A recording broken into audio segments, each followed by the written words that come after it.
We've got our guest speaker and my friend, Mr. Steve Kaplan, CLO, CCO, and CPO for Health Plan One LLC.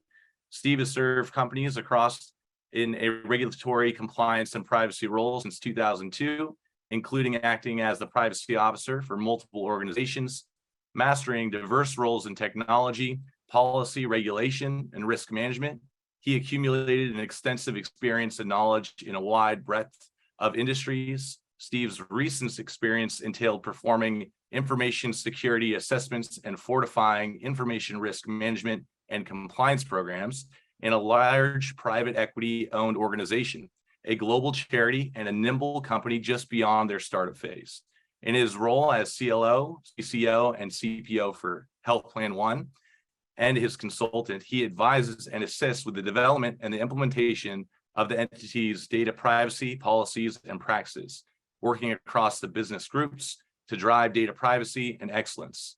At this month's Mixer, our guest speaker will discuss the perfect storm incoming and an overview of state and federal privacy laws, both enacted and upcoming, which will affect your business. So Steve, I'm passing it over to you and let you take it away.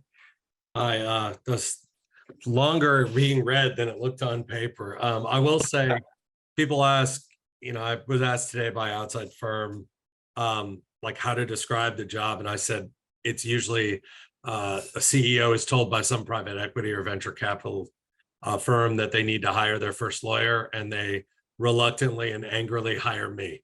That's usually the way it goes. I tend to jump onto companies in a full-time role, usually anywhere between the 20 million mark and the 150 million mark, and we go up from there. The simple way to put it is I protect the things that other people spend time building. I'm not a revenue generator. I protect things that actual revenue generators and entrepreneurs build. So current company is a health insurance brokerage, but I'm completely industry agnostic. So we've been using Paubox for just under a year now. Obviously, these are really good guys, and I'm very, very happy to have the opportunity to talk to you guys today. I'm going to share my screen. There's a ton of slides here, as Paubox has reminded me multiple times. I am not going to read from the slides. I will jump into a slide. I might skip a couple slides. You'll see that just in the interest of time. I want to keep my presentation down around 15, 20 minutes-ish. Greg can hit me over the head with a virtual stick once I get kind of near the end. Give me one of those play it off boxes that they used at the Academy Awards or something like that, and I'll get myself off. I could talk about this nerdy stuff for a long time, but I just want to do kind of a breezy go through on really state and federal activities around privacy, both year to date and a little bit of action from last year. And the slides will be distributed to you guys if they haven't already, and that's where the meat of this is. You can just go through it at your leisure, and we'll go from there. So I'll just share my screen right here. And so, yeah, I mean, cheesy, tie together, right? We all need them in our presentations. Got to say, this is not legal advice. I don't provide legal advice to Paubox, and this is not meant to be legal advice for you guys. But we're going to start kind of talking again with the theme. It's state-specific storms, which are state laws and bills, which is where really a lot of the action is going right now. Scattered nationwide clouds are federal regulatory developments. So what are federal regulators doing in this space right now? I changed this one for this presentation. We can't agree if there's even a storm, which is your Congress doing not a whole lot, regardless of the political camp you might find yourself in. That's one of the things we can always agree on. You'll see that play out here. And then in Mia Without a Raincoat is just, the last thing I'll say, which is how can you stay abreast of all this activity, which worries all of us and is, quite a bit to keep up with. These are in not any particular order of states that I favor or disfavor. I will say right off the jump that California is the most thorough of these state laws. So if a lot of times when I'm advising clients and people like that, and whether I'm in a full-time gig or a consulting role, I always say when you're dealing with a common subject such as privacy or really anything else, and you've got state discrepancies, but you're a multi-state organization, it's good to start with you could look at it as a lowest common denominator or most pain in the butt state, which is kind of what I say. It's the pain in the butt standard. If you're doing business in 14 states, California is one of those states. you become compliant with the California law, you won't automatically be compliant. There's no sort of privity between states where, hey, once you're California compliant, Utah gives you like a big thumbs up or a stamp or a gold star or anything like that. But you can rest assured that there's like an overlay of Venn diagram there that California is much more strict than almost any of these other state laws in almost every single way possible, and that you will be probably 70% of the way home on all of these if you can just get right with California. Some people who don't do business in California also ask me, can I pick a framework so I don't have to think about 15 things simultaneously? And I do direct them, again, within the United States. We're not going to talk about Europe. I mean, I did more GDPR stand-ups when I was doing consulting in late teens than I had any right to do. It was all I ended up doing. I opened up my own shop and was hoping to do a lot of legal work. Nobody wanted any of my legal advice. They only wanted me to do privacy GDPR stand-ups. Anybody who's been through that knows how much fun that can be. But that's all I did for about 3 years. And we're not going to talk about that. We're not going to talk about any foreign jurisdictions, just right here in the good old US of A. So what you're going to see, and I'm just going to march you through this one with a little bit of detail so that when you guys do go through these slides, they kind of make a little bit more sense. I do try to make this approachable. I don't like to speak in lawyer speak. I think it's a way that we attorneys use to make things difficult to understand and thereby make sure we always have jobs, right? If it was easy to understand, why would you need lawyers? So I don't do that. I don't like it. And that's not how I get myself hired, right? Is speaking to businesses that are, small, mid-sized businesses generally in a growth phase. That is not how you endear yourself to C-suiters and other business people, is by speaking in Latin from some sort of ivory tower. So we're not going to do that here. But what you're going to see on each of these state laws is you're going to see key dates, usually an enacted date and an effective date. There's other dates that are fun in all these, but again, keeping it short for this audience, those are the big ones, right? So it's going to say, this one, end of the year, if you're in Utah, or you're doing business in Utah, and you check the boxes under the who does it apply to, this is something you're going to have to wrestle with. So who does it apply to? You notice like in some of these, I'll do an and or an or, and again, kind of a lawyer thing, privacy officer type thing where you've got to, if it's and, then you have to satisfy all three ands, otherwise it doesn't apply to you. If there's an and an or, so you just kind of have to work through that. I won't torture this one here, but I think it's important to read them properly. So a lot of times you really have to sort through that to decide, does this apply to me? And a lot of times there's exceptions, and we'll look at that on another state law. And then rights that consumers have, and then the next slide will be kind of obligations of the company. So right to know, right to access, right to deletion, right to copy, right to opt out, just avoid discrimination. A lot of times those are going to be defined here. If they're not, then you can find those very quickly, very easily with Google. But as you flip through, those should become obvious to you if you just sort of read a few states. Again, if I put it every single time, you'd be like, all right, we get it, Kaplan. We've seen right of deletion like in 5 other states. You don't need to keep saying it. So I didn't put it on every slide. Again, this presentation is 35 slides. If I were to go through every one, it's way longer than the time we have here. And even that was me cutting it short. I have a 50-pager that I use, that I pull from. That's the big one. That's the 2-hour job. So you can kind of see this right to a copy, pretty obvious, right to opt out, pretty obvious. Any of us who've done anything with privacy have a pretty good feel for what these are, and avoiding discrimination is fairly consistent. Then you'll see other obligations. Now, these are other obligations of your organization, right? Of a data controller, of the company that is asking the question about that state. Does this apply to me? What does it mean, Kaplan? What do I have to do? This gives you a highlight version of that. Again, very 50,000 foot view. This is not a detailed dive. So don't take this and run off and go, hey boss, like if we just do this is all we got to do to be Utah compliant. There's more to it than that. But this is just the highlights, whatever I can fit into 2-3 slides a state. Private right of action. You guys may not care about that. If you've got an in-house lawyer or an outside counsel, they'll care deeply, which is, does the state law give a right to consumers to sue for violations? And this will surprise very few people, is that California is really the oddball here, and that generally states do not give consumers rights to sue with like a plaintiff's lawyer to enforce these. And generally the right to enforcement stays with the state attorney general. And that keeps, again, plaintiffs' lawyers from turning this into a profit center. And that's usually a compromise between, and politics do play into this. These are state laws. So as much as in our society today, especially in the last 8 to 9 years, we try to avoid politics and how it affects business. You know, my government relations and lobbying experience like shows that these are creatures of state law where there are assembly people, Republicans, Democrats, you know, in various state houses that make these things happen. And they happen mostly through compromise. I know it sounds odd to think of the two parties compromising, but especially once they have a template for a privacy law and it sounds good in campaign ads, bipartisan, if they choose to do so, you will find them coming together at the state level, I would emphasize, to get these things passed. Most of these laws look the same throughout multiple states. So once they have a blueprint, they kind of find it easy and low friction at a state house to get it done, right? It's like, hey, you want to look good to your constituents to show you care about their privacy? Yep, I do. How about you? Sure. Does this really hurt business?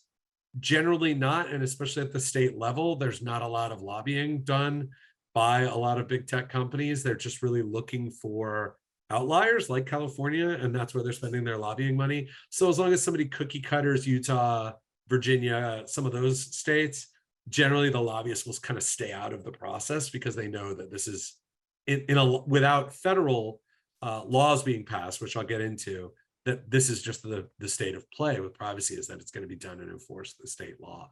Private right of action, and then I'll go through and you'll see in the slides what the costs are per violation, and then also what's a cure period, which is just like if the AG comes and files some sort of notice with your organization that says, we believe you might be in violation of our state privacy law, how much time do you have to either address their accusations or potentially cure it? In other words, if you can cure the allegation within the cure period, then there's not going to be a violation, there's not going to be a fine, and likely you'll stay out of trouble. So that's just a walkthrough, right? Without getting into some of the details, that's just, a few minutes of information that you need in order to effectively walk through the rest of these. And here you'll see like exemptions in some of these states. That's a feature in some of these slides. Government entities, nonprofits, you'll see in many states. And I think it's really important for this crowd, especially with Paubox's market and their targets, is that a lot of states give exemptions for HIPAA covered entities, so covered entities and business associates. You won't see it in every state, but you'll see it in some states. So you'll look at that and go, okay, I'm HIPAA covered, and Health Plan One can say this. So if a HIPAA covered exemption is available in that state, then, and I'll use Health Plan One as an example, Health Plan One can avail itself of that sort of safe harbor and say, hey, as long as we're compliant with HIPAA, knowing, as we all do, that full HIPAA compliance is never, my analogy for that is I always say HIPAA compliance is a thing people say they are, right? Like, well, we're HIPAA compliant.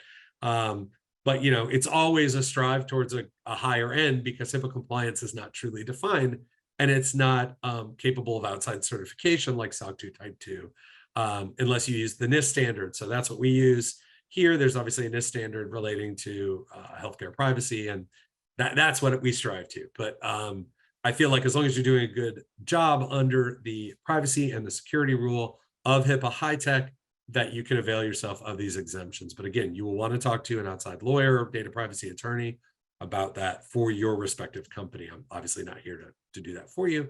So, I mean, again, so just to highlight the slides we have here, you have Indiana, you have Iowa, which is almost a dead copy of some of these other laws. Like I probably could have I didn't do it, but you almost could have copied the slides and just changed the name on some of these.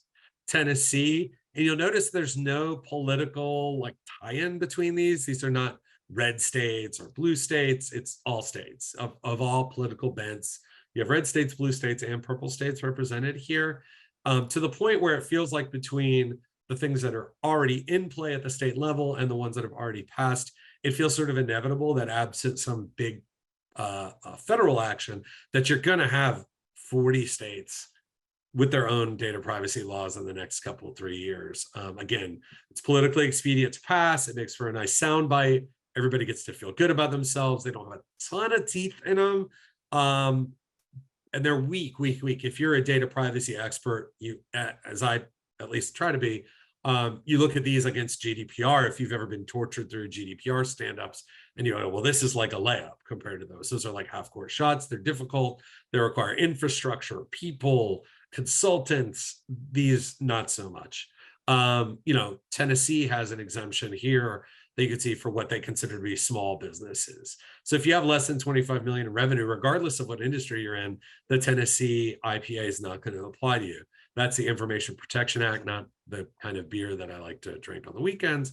But it's and also some of them have size thresholds. So if you're not controlling or processing personal information of more than X residents of that state, then it wouldn't apply to you. So you could be a $50 million company with 20,000 consumer records from human beings residing within the state of Tennessee, and you will not so you pass the dollar threshold, but you fail the data threshold, so this wouldn't apply to you.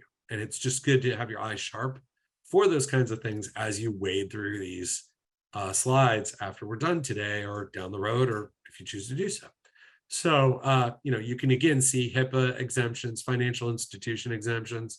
And if you read the statutory history and how these things get passed and the debates on the respective floors of these august state institutions, you'll see that if it gets any comment at all, that the state legislators and the experts that speak to get these things passed will largely say, hey, these guys have already suffered enough. And if you're on this call and you are HIPAA, you labor under HIPAA, or you labor under, like a GLIBA or financial institution privacy standard, you can attest to that, right? Like we already suffer enough at the hands of, if you're B2B, you probably have clients that are bigger than you that say, hey, to do business with us, you've got to be SOC 2 Type 2 or high trust or ISO or something like that. And you've got to show us your last self-assessment or external assessment against HIPAA or against GLIBA or against one of these sort of non-certificate frameworks. So you already kind of like deal with this pain. And I think these legislators and those experts said, hey, these guys have suffered enough. So that's why those exemptions are in there. Texas, Virginia, we continue on because I want to really get to California and then skip to the federal stuff, because again, I'm running on limited time and I can nerd out on this stuff all day. California is very much upcoming. So if you haven't thought about it and you haven't done anything about it, I would say just reasonably, unless you're a very small institution and very nimble, that you're kind of up against it, that like you need to like enjoy your weekend and Monday, talk to somebody to get yourself started on the path and at least get yourself to sort of a threshold of compliance. All of these really are targeted, as GDPR was targeted, at big institutions that we all know about, right? Meta, Google, Twitter, the big names in tech that have a lot of data, that use that data to sell ads, to mine for other things that both known and probably unknown, frankly, considering the names that I just went through. And those are the heads on sticks that they really want when you're talking about state action from an AG. And that's why if you look at GDPR enforcement, 2/3 of the companies are probably companies you've heard of. That doesn't mean they can't come after you as long as the law applies to you. It just means you're probably not their first choice. The way they would find you, and CEOs love to ask this question, well, like, how are we going to get caught? Kaplan, like, why should I do all this work if no one's ever going to notice? The way it typically would get noticed if they're not actually targeting you in the AG's office, that doesn't apply to California because there's private right of action, but these states where it's just the AG office, is through a consumer complaint to the state AG for deceptive, unfair practices or an inadequate privacy notice, or you sold my data and you didn't tell me, and I got 1,000 calls from 20 different companies. You didn't tell me you were going to do that. It's through complaints. It's through doing things or being alleged of doing things that are not great for customers.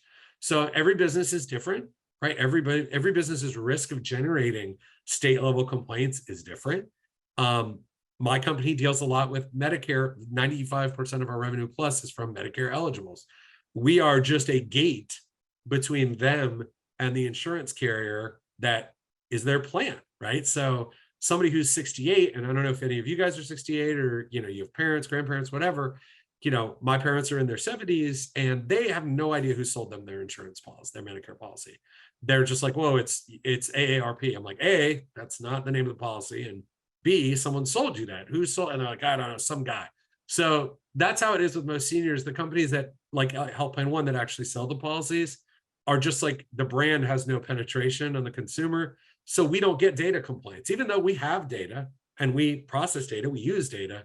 The consumer, the ultimate consumer, like forgets we exist, which if you're our chief marketing officer is like not great, but that's the reality of our specific little industry, is that the senior just remembers Aetna, Humana, Cigna, et cetera, and not poor little old health plan one. So again, your mileage may vary. This is all just sort of points of information. Couple audit obligations. There's just different obligations with California. California is always different. Any lawyer will tell you that. With employees, it's different. With privacy laws, it's different. It's its own nation. And I don't say that in a derogatory way. That kind of stuff keeps lawyers paid. And I need to get paid. That's how my life works. I don't run a charity. So, these highly active regulatory states keep, frankly, lawyers and consultants like myself employed. So data minimization, it goes a little farther. Purpose limitation, storage limitation. They do have I think it's really important. They do have a private right of action, but it can only be brought against a business and not like a service provider, like an ISP. Unless the ISP is doing the thing, you can't sue someone who's sort of related to the violator because they touched the violator. You can only sue the violator. So unless like an ISP was the violator, these ancillary companies that are hovering around corporations will not be sued. But it allowed, and this was actually the thing, and I'll get to it in a second. I know I'm running out of time probably, but this is the thing that actually felled the federal privacy law, was California's private right of action. It seems stupid. Somebody said they were from Connecticut. My company is headquartered in Connecticut. So this Connecticut bill is actually not too old. It has already gone into effect. So just to, again, take note, I'm just going to breeze through the rest of these and get to the federal stuff. You have Montana, Colorado, which is not a surprise. Colorado is involved in pretty much everything. Okay, federal. So I'm talking fast. Again, there's a lot in the slides. If you still have questions that I can answer, I will either live or you guys can reach out afterwards and I can at least give you a steer to somebody that can help you, or if you need my help, we can talk about it. The FTC Act, the FTC, gosh, if you're not a regulatory wonk, they kind of regulate everything. They're the catch-all government regulator. In other words, if you're a bank or you're a healthcare company, like we're regulated, our sort of primary regulator in a way is the Center for Medicare, Medicaid Services, CMS, and HHS. But if we do bad things and it's not sort of directly addressed by CMS regs, the FTC will be there like a sort of a catch-all at the bottom to make sure we get punished. They're there because the rules and regs that they enforce are so vague that they can say that really anything fits that reg. And it's called Section 5 of the FTC Act. It's all otherwise known as Federal Unfair and Deceptive Acts and Practices. Unfair practices can mean, and this is not legal advice, but any FTC Act expert will tell you this, it can mean almost anything they want it to mean. If you like really were interested, you could read every single FTC Section 5 enforcement action and watch all the different ways that they apply it, and they don't lose very often. So if the FTC comes knocking on your door for a Section 5 violation, it's 90% of the time not will you write a check, it's how much will that check be. That is a very bad day, I will say. And I've worked with the FTC. I've lobbied the FTC. I've been working for companies that have been investigated by the FTC. And those were deeply unfun periods of my life that I don't seek to go back to. But because their law is so vague and vaguely drawn on purpose for them to be a catch-all consumer protection wing of government that really kind of reports to no one other than the executive branch, they really are, frankly, the most likely regulator to come knocking if you're kind of doing, and that could be things that have nothing to do with privacy. Anything you're doing which could harm consumers, the FTC will come at you. We buy a lot of leads, and they just did a bunch of activity on the 17th, 10 days ago, going after lead generators who telemarket. So they're all over the zone. Again, it's its own section of law. We don't need to really get at it. There have been some new activities under the Children's Online Privacy Protection Act, or otherwise known as COPPA. You can read more about these here. I'm not going to get into them because, again, it's 8 minutes a slide probably. But if you are in ed tech, especially, or have any interaction at all with children within your own organization's practice areas or business, you need to be right with COPPA. FTC loves to enforce COPPA when they can. It plays really well. Remember, these are federal agencies that are fighting for federal budget dollars every time a budget comes out. So when you see this, like, oh, the federal budget, who's going to cut what, who's going to freeze the government, these guys have cards on the table at that negotiation of what money their organization is going to get. And their best bet is to go after big violators and show what tough cops they are, so they can get more money. More money equals more regulatory power, which yields more money. It's just a cycle. So these agencies are all fighting for the same dollar. So heads on sticks, I always like to say, or heads on pikes, is the way to show Congress that you're a serious organization. You're out there protecting the citizens of the United States.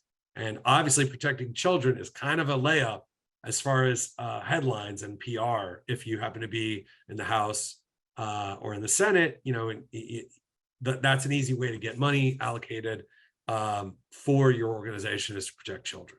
So I hope everybody on this call, it works in an area where logic is needed. Hopefully this makes sense. It shouldn't be a far jump for anybody, but COPPA is always hot. HIPAA developments, not a lot in year. There was an RFI in 2022, but they're still kicking around inside HHS. OCR was seeking public comment on that.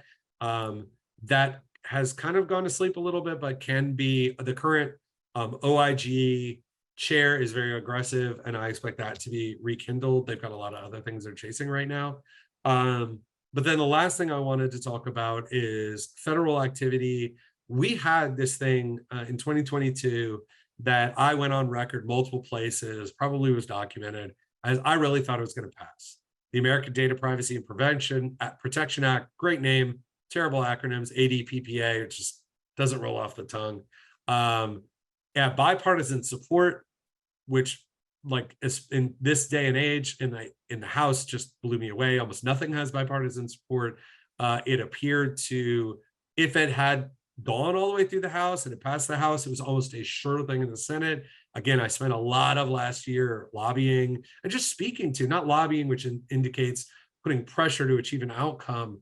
I actually thought the ADPPA in the form that was actually good for businesses like mine and probably like yours, in that it kind of clears the deck of all the state nonsense and makes it simpler, much like GDPR cleared the deck of all the sort of a lot of the country by country stuff that you would have faced in the EU. It said, hey, there's a standard. If you pass the standard, largely you're going to be safe in all these variety of member states in EU. So would it have been with the ADPPA? But it failed. It failed because it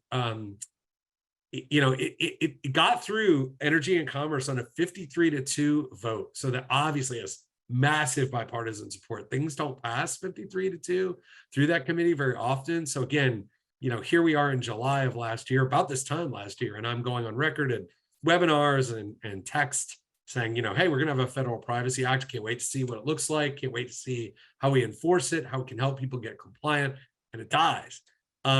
Lobbying by companies over details they didn't like, picking at it, really nibbling at the edge, kind of like small fish. Nobody really went hard at getting rid of it because, again, big companies like the fact that it cleared the deck, or tried to clear the deck of all the state nonsense. So at least it was one standard that they could comply with and thereby feel pretty good about themselves.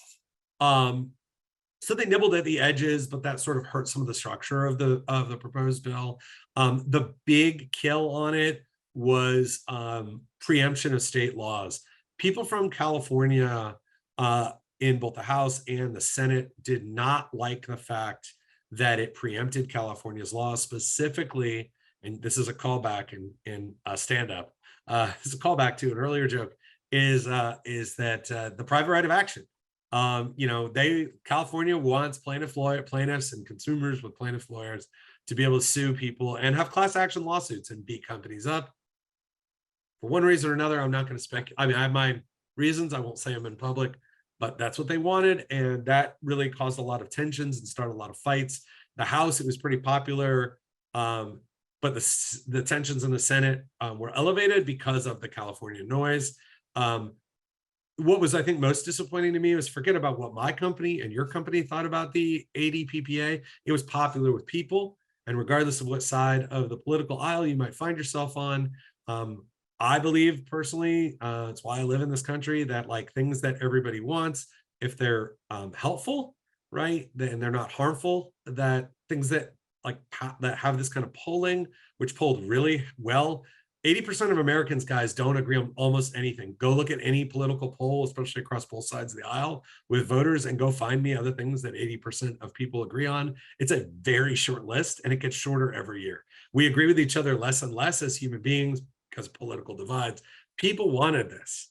And the House and Senate, as my teenagers like to say, fumbled the bag. It's not great for you guys. It's not great for really anybody. And we ran out of runway. The midterms hit, and everyone kind of forgot about it, which is not great. Now what? So there's a little bit of congressional action and movement that I'm just going to just breeze through really quickly here. I use IAPP resources. Just going to show you guys this. It is a really good, if you are not a member, I'm not paid, I'm not on the board, I have no affiliation with IAPP. If you're not a member, it is a really great way to at least get like thumbnail sketch versions of what's happening, much like what I just breezed through in about 15 minutes. But here is what you have in federal right now. This is updated a couple months ago. Blue is Democrat sponsors. Like anything that is not bipartisan is dead on arrival. So you have a Informing Consumers of Smart Devices Act, so it's sponsored originally by 2 Republicans. It tells you what it says, whether there's preemption of state law, and whether there's a private right of action. Anything that's all blue isn't going anywhere because of the House.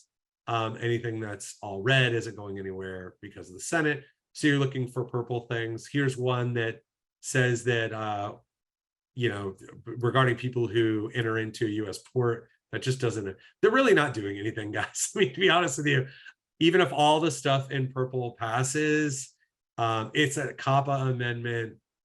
It does a fraction of what the ADPPA would have done. And it's just really a testament to the issues that our government's doing, where it's like a lot of times things that are popular that people want just aren't getting done. If you don't like it, contact your House rep, contact your senator and say, hey, we think that as a resident of your district or jurisdiction, you guys need to get in there and make some things happen. Or if you do government affairs, or if you're interested in doing some government affairs, or have a lawyer that you guys work with for government affairs, happy to talk to them. Maybe join forces if you guys want to work with me on that. But the last thing, hopefully it's still showing my screen here, is the raincoat, which is just a visual, but it's got to be, I live in Florida, has to be an insane Floridian, which some people would say is redundant, out in a storm, acting like a crazy person. This is clearly in the middle of a hurricane. So how do we stay connected with changes? What do we do? This is a lot to take in. Again, that's a 18-20 minute breeze through. There's more behind that. There's more if you're in foreign jurisdictions. There's marketing laws intertwined with these based on the way you contact consumers and even deal with them once they become customers that are interrelated with privacy. Privacy is not a monolith. It's connected to other federal and state laws. What do I do? And the answer is, if you don't have internal resources, you've got to find some external resources that can help you, that are right size for your organization. Not every, and I've found as I've worked with companies of all sorts of sizes as in-house or as a consultant, is, there are solo practitioners, both in the legal and consulting side of this universe, that are reasonably priced. If you need somebody small, if you need somebody with a team because you have 3 months to get compliant with the California Act, and you've got the money for a small team, then you need a more upscale option, and those can be provided. If you guys either hit me up during the Q&A and ask me for those solutions, I can recommend some. Probably better vehicle for that discussion is offline. I assume Greg can give you guys my contact information if it's not already been disseminated. You could just ask me. But with that, I'll kick it back to Greg. That's my portion of the presentation. I'm sorry, I probably went over a couple of minutes, Greg. And stuff, like I said, is interesting to me. Probably no one else, but is interesting to me, and I can talk an awful long time about it. Plus, I just talk a lot, I've been told by my wife and everyone who's ever met me.